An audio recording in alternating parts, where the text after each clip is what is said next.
This episode of the QA is brought to you by Lucky Shot. It is the end of the month, which means it is time for the QA. The QA is our episode where we answer your questions here at Guns and Tactics. Thank you guys very much for spending a few minutes of your day checking out this video. My name is Dave Tim. I do appreciate it. Now, for those of you guys that are new and you want to see your question get on the show, you can go ahead and send us an email to the email address shown below, theqa@gunsandtactics.com. Of course, one lucky question asker does get a prize thanks to our sponsor, Lucky Shot, so I do appreciate their support of this episode and previous episodes, and they make some really cool glassware. We'll learn more about them here in just a few moments. But several questions. Technically, I want to say we have, maybe it is, I don't know, somewhere around 11-ish. And the reason why I say that is because one person sent in 3 questions. So instead of give them 3 chances to win, you only get 1 chance. So therefore, their questions were like A, B, and C. So we'll kind of go through all of them nonetheless. Now, before we get into the questions, just a couple of announcements that I think you guys would be excited to hear about, and one that I'm super excited about. Number one is that this is episode number 48 of the QA, which is really cool once I was actually starting to look at the playlist and numbers. Originally, when we started this, we wanted it to be a monthly episode, but early on, we just weren't getting a ton of questions, so we did have to take a month off here and there because we didn't have much. But that means that number 50 is coming up. So we are going to do a nifty 50 QA. We are going to have some prizes. Now, those of you guys who do watch know that we tried to do a 50K giveaway once we hit 50,000 subscribers, and it's still in the works.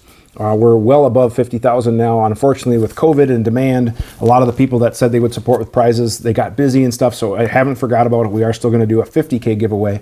But I'm going to do something special for you guys because I have said before, I'll say it again, I really do feel that the QA viewers are kind of like my inner circle. You guys are loyal, you keep watching, you send questions. I know it's not the most viewed content that I make, but it is something that I enjoy interacting with you guys. So we are going to be doing a nifty 50 QA giveaway, so keep those questions coming. In the August episode will be 49, so September will be the nifty 50. We'll probably maybe do a live stream QA on maybe a Sunday night or something like that towards the end of September. We'll have some prizes. Maybe hear from other people, and then we'll publish it as always that we do on YouTube. So let me know what you would like to see us do. If you have any ideas for the Nifty 50, do you want it live on Facebook? Do you want it live on YouTube? Do you want it just normal? Let me know what your comments are on the Nifty 50. But that'll be the September episode. Will be the 50th episode of the QA, which will be pretty awesome. Another announcement is I'm making it Facebook official or online official. Is that I have been honored and I'm humbled to be selected to join the Staccato 2011 Blue Team. So I'm going to be shooting. I love my Staccato. Okay, it's a great shooting gun. Here's my first one. Actually, I have a couple other STIs, but I love the 2011s. You guys have seen this in videos before. And then I'm also going to be shooting another Duo P here, but I really am impressed with Staccatos. They make a really good handgun. And I was skeptical when the company was transitioning. I am critical of things. So this is not something I considered lightly, but it is something I'm very proud to be a part of. Now, I'm relatively new, so I don't know all the details. I'm not on their payroll. I'm not making a bunch of money. If you buy a Staccato, I'm not going to get a kickback for it, okay? But what I am going to be doing is I'm going to be demoing their guns at my classes, using them in my videos, answering questions for fellow law enforcement officers who have questions about Staccato. If they're thinking about going to a 2011 style gun from maybe a striker gun or another platform or whatever. So I'm going to hopefully be a resource. Maybe that'll also include some events or something like that. I'm not exactly sure of all the duties and roles yet, but I do have my demo gun, and I'm super excited to be a part and learn more about what that entails of. So I'll probably tell you guys a little bit more as I get more into it. But yeah, Staccato is forming a blue team, and it's basically a team of law enforcement and training, personnel, training representatives, guys like me who are doing classes, who are still working in the field, to get the guns out there and demo them to people, answer questions, stuff like that. So I'm pretty pumped. I'm pretty excited about that. So there will be some more 2011 content coming soon. So if you're interested in that, and there's a lot of push for that. I will be up front. They're doing a lot of marketing and pushing. There's a lot of channels and things like that that are pushing 2011s. They're being very aggressive with their marketing and kind of their new product line from their old STI days. So really good stuff. Super excited about that. I do want to respond to a comment, and I can't remember which video it was on, but I did capture a screenshot.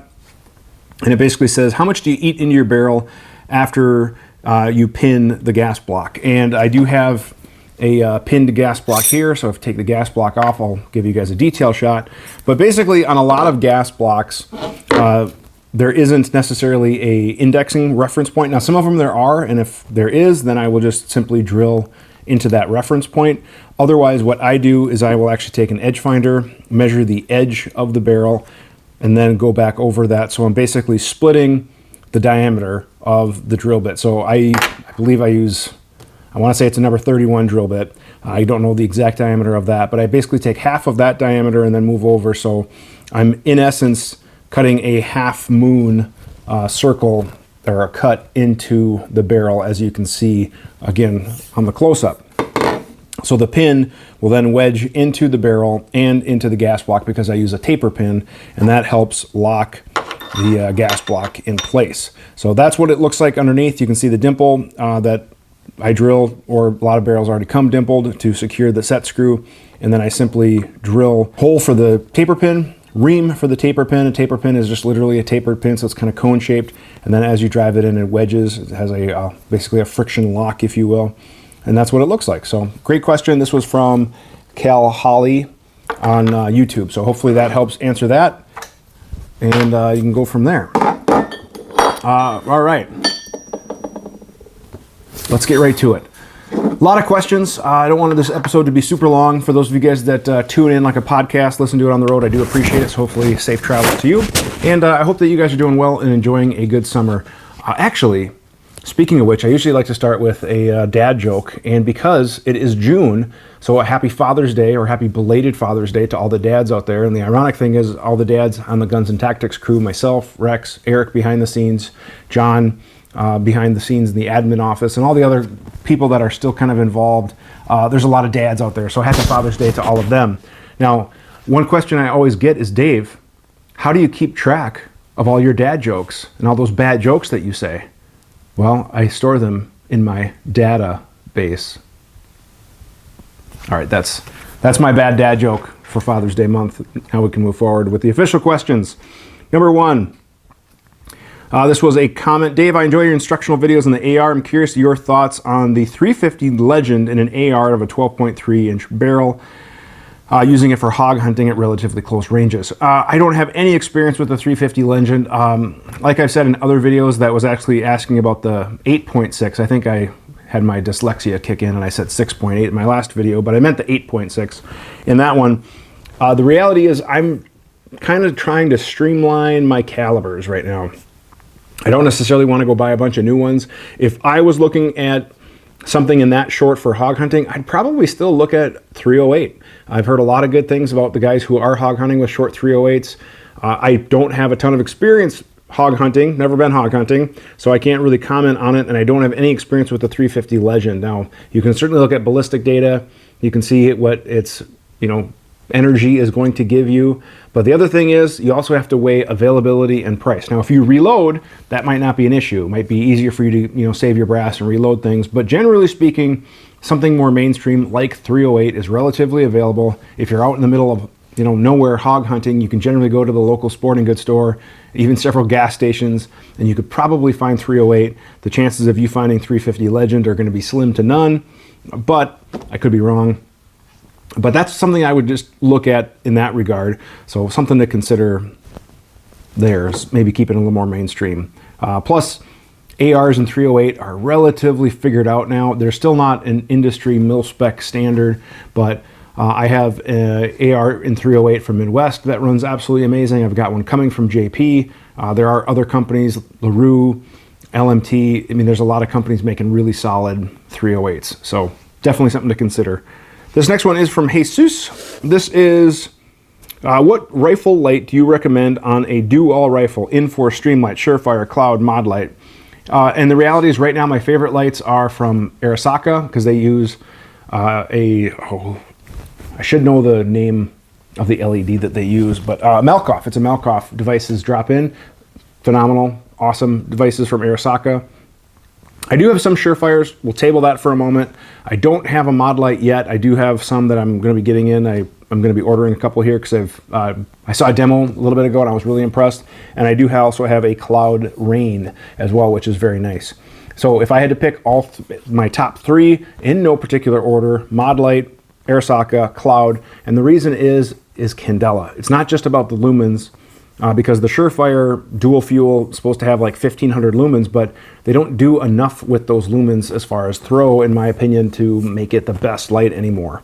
Bang for the buck, Streamlight, the rail mount options, the Pro Tac rail 2-cell, you can usually find it for right around $100. Bang for buck, that's actually a pretty solid light. It has decent throw, good lumens, and like I said, bang for the buck, tough to beat price-wise. Now, would I rather have a Cloud or a Mod Light or an Arisaka? I would, but the prices are higher. But all 3 of those lights I think are going to be really well served for you for your do-all rifle.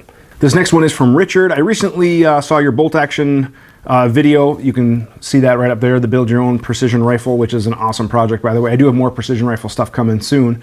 On that, I'm going to be doing a review on the stock in particular, so look forward to that. I just got to get some more footage and have a match coming up where I'm going to be shooting that Macmillan even more, so I'm super excited about that. Anyways, I was thinking about doing a budget build using a Defiance Ruckus and Prefit Bartlein on a Bravo stock.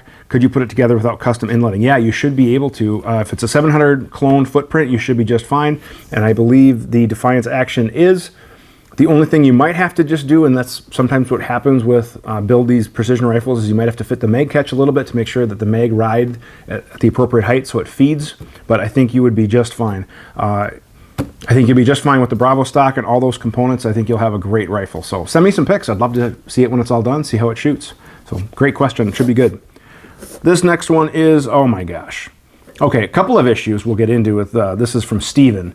First, he addresses me as Tim. Seriously, people, I thought we've been through this.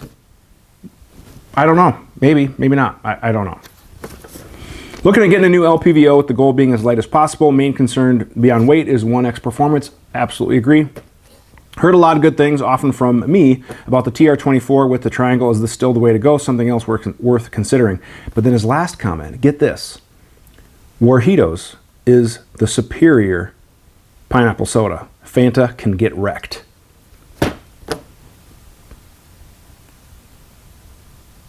No. No. All right, I'll answer your question first. Number 1, it's Dave. Number 2, lightweight is important on an LPVO. I do look at that. Ideally, I'd like my LPVOs to be under a pound. Sometimes some of them, the really good options out there are a little bit more than that. Looking at you, Vortex. But the TR24 still does have a near and dear place in my heart. It was my first LPVO, so do I have a little bit of bias towards that? Yeah, but I will say at 1X, the thing performs like a rock star, especially in daylight conditions. That triangle is super bright. Sometimes it's actually too bright if there's such a thing, because it's just awesome with that light gathering ability. Now, is the TR24 perfect? Nope, it's a 1 to 4. Is 1 to 6 better? Yeah, sure. Is the reticle perfect? Nope. Would I like some ballistic drop on there? Yeah, sure. Low light, if I was in really dark and there was something bright outside, like if I was in a building or something like that, and it's not gathering a bunch of light, can it black the reticle, or blackout, if you will? I don't know what the technical term is. Or yeah, it's not necessarily going to wash out because the reticle or that triangle on line basically just turned black, so you still have contrast. So it's not that big of a deal. It's not a deal breaker by any means, but is it perfect? No. If I had to pick one all-around best LPVO for patrol rifle type stuff, I still am going to go with the Collis K16I. Has really good weight, great field of view, 1X, daytime bright red dot. I have the 3G reticle. I prefer that over some of the other reticles that I've tried. I had another Collis that was like the SI reticle. That was like the ring thing. But believe it or not, the 3G with just the illuminated dot actually illuminates brighter than the circle, so I prefer that in the Collis. But you're also spending way more money too, but the Collis is a super nice optic. So if you can save up, get the Collis. The Trijicon is still awesome, lightweight. Other good ones, the Steiner 1 to 4 or their 1 to 5 are great. I like running both of those. Vortex is great. You're gonna have a little bit heavier, weight on the 1 to 6, but it's still a great bomb-proof optic. So daylight bright illumination works really good. I prefer the Razor versus the PST. I don't think the PST is quite as nice, but you're also saving some money. So there's that to consider as well. But yeah, I agree, 1X performance. I actually want to do an updated video on LPVO type stuff. I need to do that. So, and I don't appreciate your comment about Pineapple Fanta, so hang on. We're settling this right now. Speaking of soda, Chris also sent me a photo, and he said, oh, this is terrible, don't fall for it. And this is the Mountain Dew Baja Flash, and I agree.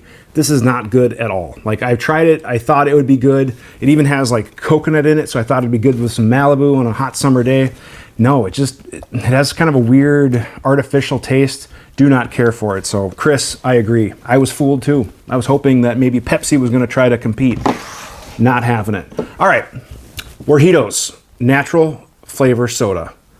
Now I will say it's not truly a fair fight because this is the sugar version of Fanta. I have had the cane, or this is the syrup version, but I have had the real sugar version of Fanta that comes in a bottle. I just could not find it, and that was even more delicious than this. But this is from Bob, and this is delicious too. I love it.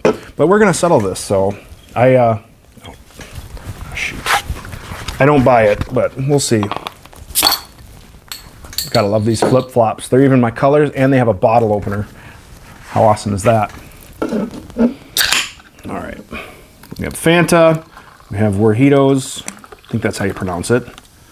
Okay, let's see. That is actually pretty good.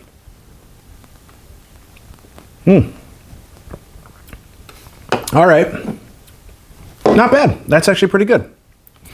Cleanse the palate.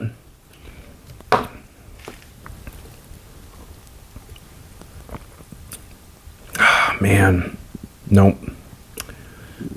Fanta, still the winner. It has just more flavor saturation. If I could rate saturation, this has more of a pineapple juice saturation. I don't know, maybe I just have a soda bias. Yeah, the Fanta is more flavorful. 100% natural flavors, 100%. It doesn't say how many percent of natural flavors here. So, yeah. Well, it does say natural flavor. Citric acid, sodium benzoate, sodium citric, whatever. Well, it says all that here too. So, anyways, Coca-Cola, if you're interested in sponsoring me, Fanta, Pepsi, if you're interested in sponsoring me, don't even bother. This can get wrecked. All right, let's move on. Warjitos. Number 5 is from Jonathan. Mr. Tim, I've seen many, see, he knows how to do it. He gets it. I've seen many of your videos, read your articles. For an AR with a 16-inch barrel and a carbine length gas system that's overgassed, what would be the best way to reduce it? Heavier buffer or spring or adjustable gas block? Also, I guess the buffer would be cheaper, or adjustable gas block. Then he has a kind of a follow-up question. With an adjustable gas block, should you use the lowest power ammo? His lowest would be like Tula, Remington, UMC, PMC Bronze, and then M193 would be towards the top. For an overgassed rifle, it would always be best if you could reduce gas. So I would recommend an adjustable gas block. However, depending on your situation, that might be, let's just say $100. You could try a buffer, which depending on the weight that you go with is going to cost you anywhere from like 30 to $50, or something like the JP Silent Captured Spring System, which is over $100. So you have a few different options. As far as which one's the best, yeah, if you can regulate the gas, that would be, in my opinion, the best. You'd have less reciprocating mass versus the buffer. So that would probably be the best way if you really wanted to reduce the recoil or felt recoil and that excess of gas.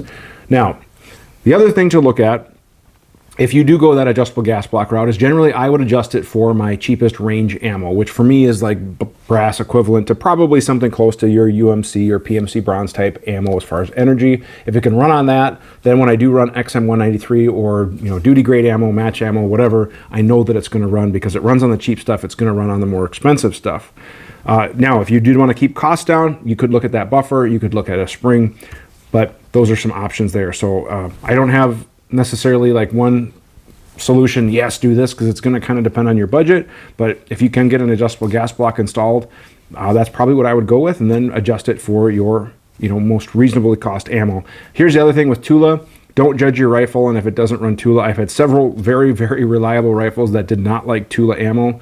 I've had other guns that do, but I just don't think Tula ammo is anything worth judging a rifle's performance off of. So something to keep in mind with that. Before we get into our next question, we are going to take a little bit of break and talk about Lucky Shot, which, by the way, they are hosting what we have ruled the supreme pineapple beverage, the official pineapple beverage of the QA, by the way. And it tastes even better in a Lucky Shot glass. All right, sorry about that.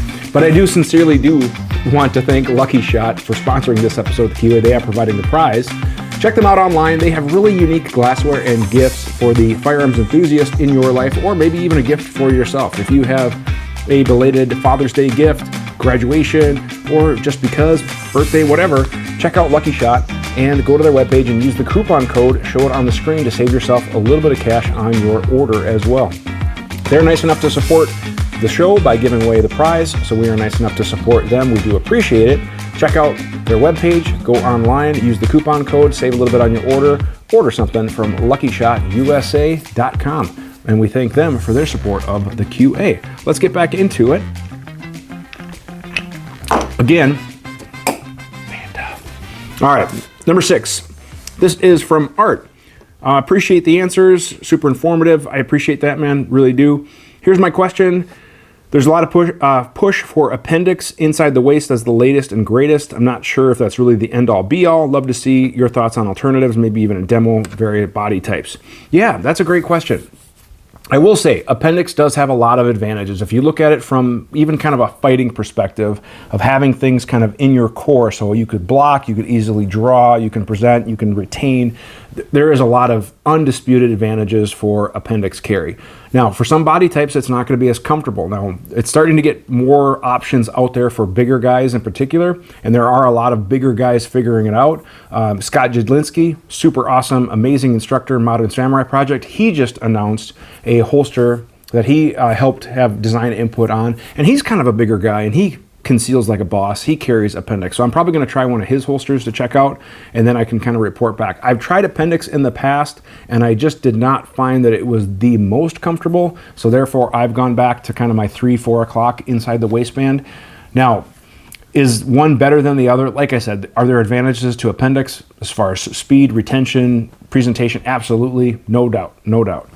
However, if you're proficient with your carry method, I think that is key. And if we still look at video surveillance of permit to carry holders, concealed carry holders, it's not always necessarily having the fastest draw, but it's also having a proficient draw and being able to anticipate and be aware of situations. So are there times when having a fast draw is handy? Absolutely, I'm not disputing that, no way, shape, or form, but it's not necessarily like the one thing that you see being the dominant, prevalent factor in these permit to carry or responsible citizens using force to defend themselves or their loved ones. So keep in mind, look at the real data as well. But that'd be a good video topic. So I do like that idea. And ideally, if you can get good fast shots on target, 1.5 seconds first shot time from concealment, you're doing really, really well. Under 1 second is even smoking, but that's going to take a lot of practice, a lot of time on the range, a lot of reps, dry fire, things like that to get to that point. And sometimes, you know, you have to ask yourself what's realistic. So, and then obviously if you're in the winter or colder areas, whatever, you're going to add garments that can all play a factor. Shoulder harness comes to mind. Shoulder might have a purpose depending on you know, if you're going to be in colder weather, wearing jackets, all that other stuff. So certainly could. The downside is that you do have to cross a little bit. So I have to, you know, do more stuff and kind of have to be a little more inefficient just by the nature of the beast. But you could probably make arguments either way. But yeah, that's a really good question. So I don't necessarily oppose it. I'm going to be moving a couple Appendix rigs to get them a chance, but there's nothing wrong with standard hip carry either. This one is from Fred, number 7 here. Recently purchased a Citadel Boss. I haven't been to the range. I did a first look video on the shotgun. I don't have it anymore. I had to send it back. It was a media sample, but you can check out that video there. He's been told not to run steel shot because it has a chrome line barrel and it will damage it. Technically, yeah, it could. Okay, steel, it could damage it, just like, you know, steel bi-metallic ammo can damage bores on an AR, but I don't think it's going to be anything significant. Unless you're shooting steel for a reason, for hunting or something, you're probably going to be doing it in limited amounts. Otherwise, you're probably going to be shooting cheap birdshot, which is lead, so I would just stick with that. Otherwise, reach out to the manufacturer. But yeah, technically, steel ammo is hard. It could, cause some issues, but if you're just using it for occasional hunting and patterning, things like that, I don't think you'd have an issue unless you have a ton of this laying around like surplus, but I don't see it being an issue. So rock on, man. Rock on. All right, now this next series of questions, 8, A, B, and C, are from Kevin. You only get one chance to win, but technically he has 3 questions that we're going to go through here. So number 1, and Kevin wrote, some pretty good comment here. But number 1 is, what do you do to qualify a pistol or AR for use in winter conditions where the ammo and firearm are, stored in the trunk of a vehicle? So for me, what I do is I'm lucky enough to have a winter test lab every year provided to be my Old Man Winter. So generally, when there's something new, I'll run it in the summer. So let's say if we get something new, i.e. a new handgun or something like that, I'll run it when I can, but then I also want to do some cold weather testing with it. So I'll leave it outside, whether it's lubed, things like that, make sure it's going to run in the duty condition, and then I'll also test that in as cold as basically I can get. So I try to do as much real world testing as I can. Now, some people don't have that. They'll put it in the freezer, then they'll take it outside. It's just not quite the same. Now, do I test it also going from cold to warm, warm to cold? Absolutely I do, because that's a real situation for me. My rifle could be in the squad, and it might be 80 degrees in the squad because I cranked up the heat to warm it up, and then boom, I grab it and I go out and it's 7 degrees. So I need to test that. So then I'm outside for a while, so then I'll bring it back in because, okay, we did something outside, now I have to drive to a different situation, or I now have to go to a building or whatever. So I do tests similar to that. At the range, basically, I'll throw the heater on the truck super hot, and I'll go back and forth, and then you can start to see if there's issues with optics fogging up or having issues with guns running, condensation, all that stuff. So those are really, really good things to do. I appreciate that question. And then I also obviously make sure I run lubricants that are appropriate for the temperature as well. And honestly, that's a huge issue too. I see so many guns choke in cold weather classes, mainly due to improper types of lube, excessive lube, grease, stuff like that. So that's a really good question. 8.2, thoughts on the Chimney Glock trigger. The sear is modified and it's a 2.5 pound break with a horrible reset. Honestly, I have not used the Chimney trigger, so I can't comment. I've never even dry fired one. Haven't even seen one in person because of trade shows and stuff were canceled last year, so haven't seen one come through a class yet either. My personal setup for Glock triggers, factory, I'll generally clean up a Glock Gen 3 trigger bar. In my Gen 4 and 5 guns, I just have Gen 3 trigger bars, so I'll clean those a little bit, make sure there's no edges, make sure there's no burrs, things like that. Some people will do like the polishing job or whatever. You can. I just like to clean them up, make sure that they're smooth, if you will. And then I will run a Glock factory minus connector. And that's what I run pretty much in all of my Glocks. I do have a couple of Steel City Armory flat-faced triggers, and I also do have a couple of the flat-faced triggers from Tango Down that I am trying out. I like the flat-faced trigger. I'm not saying that I'm convinced that you need one, but I do like it. It feels pretty good. But otherwise, minus factory connector, Gen 3 trigger bar, clean everything up, make sure everything's nice and smooth, add a little bit of lube on the connector, and that's generally what I run in all of my Glocks. So it's reliable, it works. I don't mess with lighter weight springs, I don't cut springs or anything like that. I've tried all that when I was doing competition stuff. You can do it, but you start to then, toy around with, is it gonna be reliable, is it not? So that's what I do with all my Glock triggers.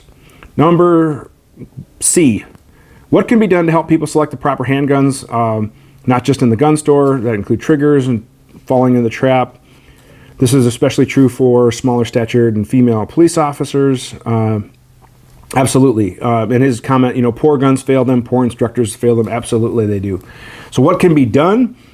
We just try to spread the word, man. Try to get good education out there and try to really encourage people to pick what works best for them. Now, I've gone to classes before where I've met with administrators or chiefs who are so proud that they gave every officer the choice of their take-home squad, whether it's a truck or a car, based on their body shape, body size, what's comfortable for that officer, but yet they issue every officer the same size gun. Yeah, the irony, I know. So they know that people come in different shapes and sizes. Let them choose a different vehicle. but don't let them choose a different size gun. When I teach my instructor classes around the country, one of the things I stress, especially to the instructors who have input on policy or the administrators who ask or the administrators who will listen, is allow people choice. Let them get what is comfortable for them. I had one small statured officer. She carries a .48. It worked really well. It fit her hand. We're using the Shield Arms magazines for her. Not in my department, this was a class, but it worked out great. She was able to carry 15 rounds, so it has capacity similar to a 19. It fits her hand better. She was able to shoot better, qualify better. The only challenges we ran into was holster stuff, so we had to get some holster stuff figured out, and then light, that kind of thing, but it ended up working out for her. So I would highly encourage people to get a gun that works best for them. Now, the counter is, well, we issue everybody the same gun, so in case they're in a gunfight, they can change. Oh, stop.